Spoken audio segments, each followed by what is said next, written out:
ಏನಾದ್ರೂ Poisson content ಇದ್ರೆ ಅದು ಪ್ರಭುಗೂ ಎಫೆಕ್ಟ್ ಆಗ್ಬೇಕಲ್ವಾ? ಆಗ್ಲಾದ್ರೂ ನಿನ್ಗೆ ನಮ್ಮೇಲೆ ನಂಬಿಕೆ ಬರ್ಬೋದೇನೋ.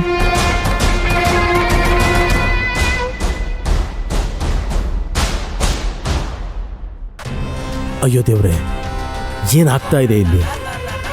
ಕಾತಿ ಏನಾದರೂ ಆ ಮೆಡಿಸಿನ್ನ ನನಗೆ ಕೊಟ್ಬಿಟ್ರೆ ಮುಗ್ದೇ ಹೋಯ್ತು ನನ್ನ ಕತೆ. ನಾನು ಮಾಡಿದ್ದು ನನಗೆ ಉಲ್ಟಾ ಹೊಡಿತಿದೆಯಲ್ಲ, ಹೇಗಿದನ್ನು ಸರಿ ಮಾಡೋದು? ಒಳ್ಳೆ ಇಕ್ಕಟ್ಟಲ್ಲಿ ತಗ್ಲಾಕೊಂಡಂಗಾಗಿದೆ.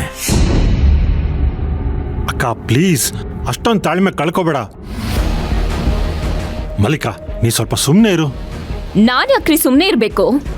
ಇದ್ದಿದ್ದಂಗೆ ಹೇಳಿದ್ರೆ ಎದ್ದು ಬಂದು ಎದೆಗೋದ್ರಂತೆ. ಹಾಗೆ ಮಾಡ್ತಿದ್ದಾರೆ ನಿಮ್ಮಕ್ಕ. ನೀವು ಮೊದಲು ಅವ್ರಿಗೆ ಅರ್ಥ ಮಾಡಿಸಿ, ನನಗಲ್ಲ. ತೇಜು, ಏನ್ ಹೇಳ್ತಾ ಇದ್ದಾಳೆ ನಿನ್ ಹೆಂಡತಿ? ನನಗ್ ಬುದ್ಧಿ ಇಲ್ಲ ಅಂತನಾ? ಆಯ್ತು, ಇನ್ಮೇಲೆ ಎಲ್ಲ ನಿನ್ ಹೆಂಡತಿನ ಕೇಳೇ ಮಾಡ್ತೀನಿ. ಎನಿವೇಸ್ ಅವಳು ಹಿರಿ ಸೊಸೆ ಅಲ್ವಾ? ಇನ್ಮೇಲೆ ಊಟ ತಿಂಡಿ ಮೆಡಿಸಿನ್ ಎಲ್ಲ ನಿನ್ ಹೆಂಡತಿನೇ ಕೊಡ್ಲಿ. ನಮಗ್ ಯಾವ ಜವಾಬ್ದಾರಿನೂ ಬೇಡ. ಅಕ್ಕ ಪ್ಲೀಸ್ ಸಮಾಧಾನ ತನ್ಕೋ. ಏನ್ ಸಮಾಧಾನ ಮಾಡ್ಕೊಳ್ಳೋದು ತೇಜು? ಏನ್ ಮಾತಾಡ್ತಿದ್ದಾಳೆ ಇವಳು? ನಾವ್ ಅಪ್ಪನಿಗೆ ಕೇಡ್ ಮಾಡ್ತೀವ? ಮಾತಾಡೋದಕ್ಕೊಂದ್ ರೀತಿ ಇರತ್ತೆ, ನೀತಿ ಇರತ್ತೆ. ಒಟ್ನಲ್ಲಿ ಬಾಯ್ಗ್ ಬಂದ ಹಾಗೆ ಬೊಗಳೋದಲ್ಲ.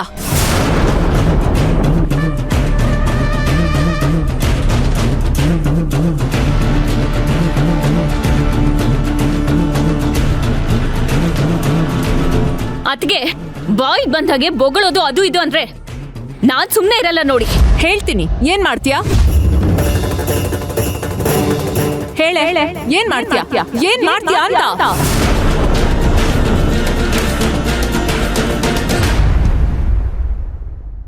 ಅಕ್ಕ ಪ್ಲೀಸ್. ಇಲ್ಲ ತೇಜು, ಇವಳು ಇಷ್ಟೆಲ್ಲ ಹೇಳಿದ್ಮೇಲೆ ನಾನ್ ಸುಮ್ನೆ ಇರಲ್ಲ. ನನಗೂ ಸ್ವಾಭಿಮಾನ ಅನ್ನೋದಿದೆ. ಇಷ್ಟು ವರ್ಷ ಅಪ್ಪನ್ನ ಚೆನ್ನಾಗಿ ನೋಡ್ಕೊಂಡು ಈಗ ಇವಳ ಹತ್ರ ನಾನು ಇದೆಲ್ಲ ಅನಿಸ್ಕೋಬೇಕಾ? No, never.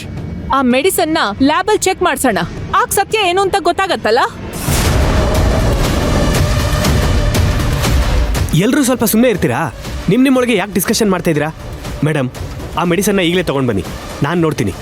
ಓಕೆ ಡಾಕ್ಟರ್, ಅಪ್ಪ ಯೂಸ್ ಮಾಡ್ತಿರೋ ಎಲ್ಲ ಮೆಡಿಸಿನ್ಸ್ನು ನಾನು ತಗೊಂಡ್ ಬರ್ತೀನಿ. ಮುಖ್ಯವಾಗಿ ಬೇರೆಯವ್ರಿಗೆಲ್ಲ ಡೌಟ್ ಕ್ಲಿಯರ್ ಆಗ್ಲಿ.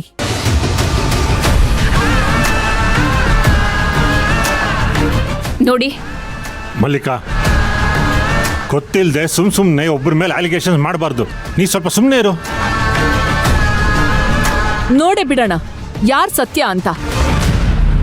ನನ್ನ ಇಂಟಿಗ್ರಿಟಿನೇ ಕ್ವೆಶ್ಚನ್ ಮಾಡ್ತಿದ್ದಾಳೆ ತೇಜು ಇವಳು. I can not tolerate this. ಅಕ್ಕ,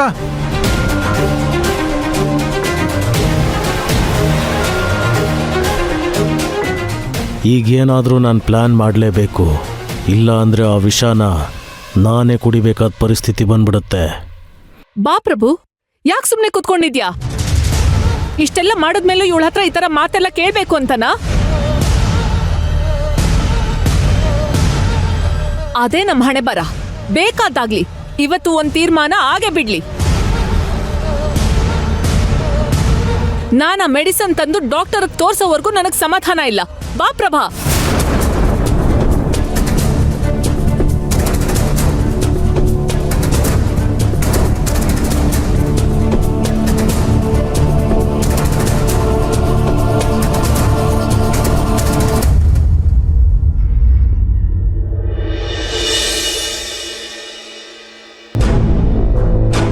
ಆ ಹುಡುಗಿ ಯಾರು? ಯಾಕೆ ಈ ಥರ ಮಾಡಿದ್ಲು? ಅವಳ ಹಿಂದೆ ಯಾರಿದ್ದಾರೆ? ಇದನ್ನೆಲ್ಲ ನಾನು ಕಂಡುಹಿಡಿಬೇಕು. ಇಲ್ಲ ಅಂದರೆ Preethu future, Ram sir family ಮರ್ಯಾದೆ ಎಲ್ಲ ಹಾಳಾಗೋಗುತ್ತೆ.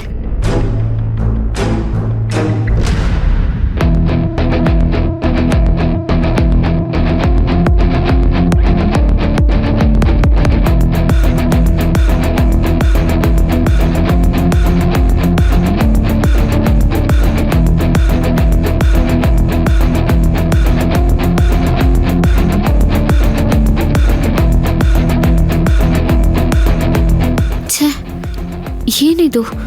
ಎಷ್ಟು ಸಲ ಸರ್ಚ್ ಮಾಡಿದ್ರು ಅವಳ ಡೀಟೇಲ್ಸ್ ಏನೂ ಸಿಗ್ತಾನೆ ಇಲ್ವಲ್ಲ. ಏನ್ ಮಾಡೋದು ಇವಾಗ? ಹೇಗ್ ಕಂಡಿಡಿಯೋದು ಇವಳನ್ನ?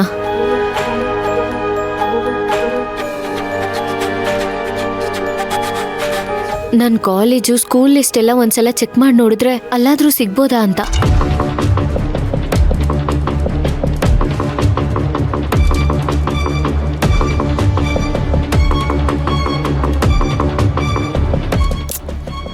ಇಲ್ಲೂ ಸಿಗ್ಲಿಲ್ವಲ್ಲ, ಏನ್ ಮಾಡೋದು?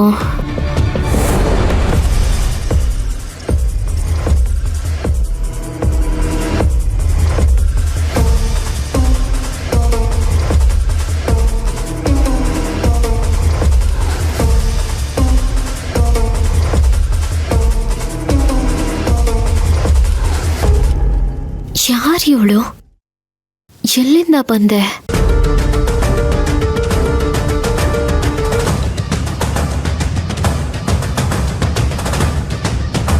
ಅಯ್ಯೋ, ನಾನು ಪ್ರೀತು ಸೋಷಿಯಲ್ ಮೀಡಿಯಾ ಪೇಜ್ನ ಚೆಕ್ ಮಾಡಲೇ ಇಲ್ವಲ್ಲ.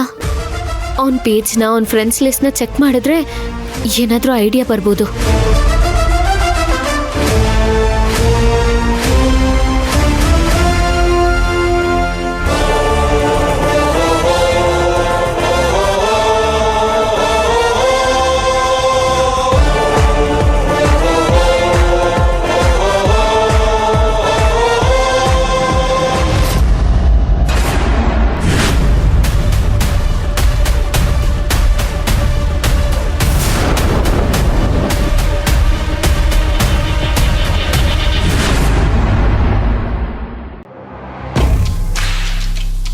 ಇವಳೆ ಅಲ್ವಾ?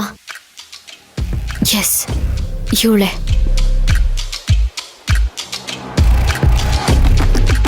ಹಾ, ಪ್ರೀತು ಇನ್ಬಾಕ್ಸಲ್ಲಿ ನೋಡೋಣ.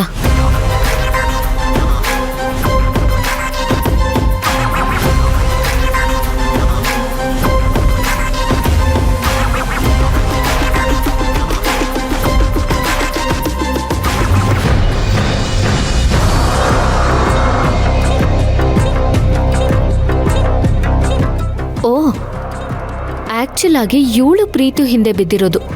ತುಂಬಾ ಸಲ ಮೆಸೇಜಸ್ ಕೂಡ ಮಾಡಿದ್ದಾಳೆ. ಆದ್ರೆ ಪ್ರೀತು ಯಾವ ಮೆಸೇಜಸ್ಗೂ ರೆಸ್ಪಾಂಡ್ ಮಾಡಿಲ್ವಲ್ಲ. ಅಂದ್ರೆ ಇದು ಒನ್ ವೇ ಲವ್. ಇದರಲ್ಲಿ ಪ್ರೀತು ತಪ್ಪು ಏನೂ ಇಲ್ಲ.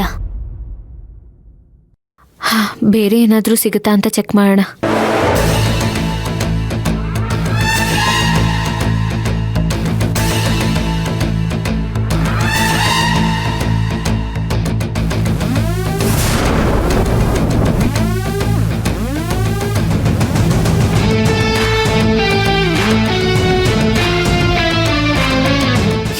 ಫೋನ್.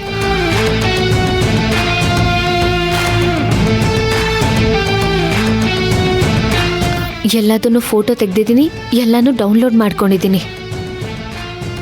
ಡೋಂಟ್ ವರಿ ಪ್ರೀತು, ಇವಳು ಯಾರು, ಯಾಕೆ ಹೀಗೆ ಮಾಡಿದ್ಲು ಅಂತ ನಾನು ಆದಷ್ಟು ಬೇಗ ಪತ್ತೆ ಹಚ್ತೀನಿ. ಇದರಲ್ಲಿ ನಿನ್ನ ತಪ್ಪೇನೂ ಇಲ್ಲ. ಇದೆಲ್ಲದಕ್ಕೂ ಒಂದು ಹ್ಯಾಪಿ ಎಂಡಿಂಗ್ನ ನಾನು ಕೊಟ್ಟೇ ಕೊಡ್ತೀನಿ.